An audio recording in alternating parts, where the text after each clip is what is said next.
আসসালামু আলাইকুম। কেমন আছেন সবাই? আজ আমি রান্না করব তন্দুরি চিকেন। প্রথমে আমি মুরগির মাংসটাকে ভালো করে ধুয়ে তাতে আমি আদা রসুন বাটা দিয়ে দিলাম। তারপরে দিয়ে দিলাম তন্দুরি মসলা, লাল মরিচের গুঁড়া, গরম মসলার গুঁড়া, জিরার গুঁড়া, সাদা গোলমরিচের গুঁড়া, লবণ। তারপরে দিলাম oyster sauce, garlic sauce, mustard sauce আর এখন দিয়ে দিচ্ছি টক দই। আমি এখন সবকিছু ভালো করে মিশিয়ে নিব।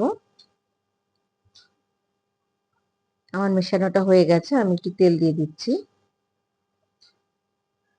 আবারও ভালো করে মিশিয়ে আমি আধা ঘন্টা রেখে দিব।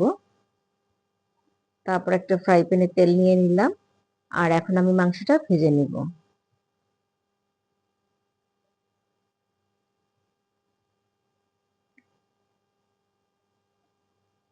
মাংসটার এক পিঠ ভাজা হয়ে গেছে, আমি আবার উল্টে দিচ্ছি।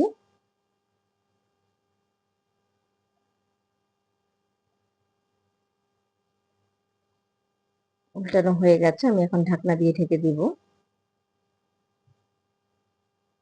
মাংসটা পুরো ভাজা হয়ে গেছে, এখন আমি মাংসটা তুলে নেব।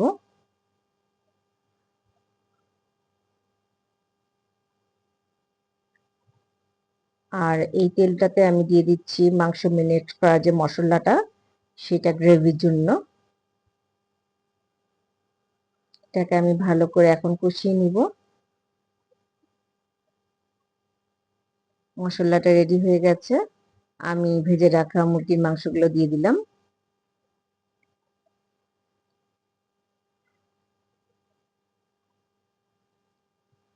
ভালো করে মাংসের সাথে মশলাটা মিশিয়ে নিলাম। আর এখন দিয়ে দিচ্ছি আমি ভেজে রাখা কিছু আলু। আমি আলুটা আগে থেকে ভেজে রেখেছিলাম, এখন আমি গ্রেভির ভিতর দিয়ে দিলাম। আর এটার সাথে যদি আপনি একটু পোলাও রান্না করে নেন, খেতে ভীষণ ভালো লাগবে। আর তৈরি হয়ে গেল আমার তন্দুরি চিকেন।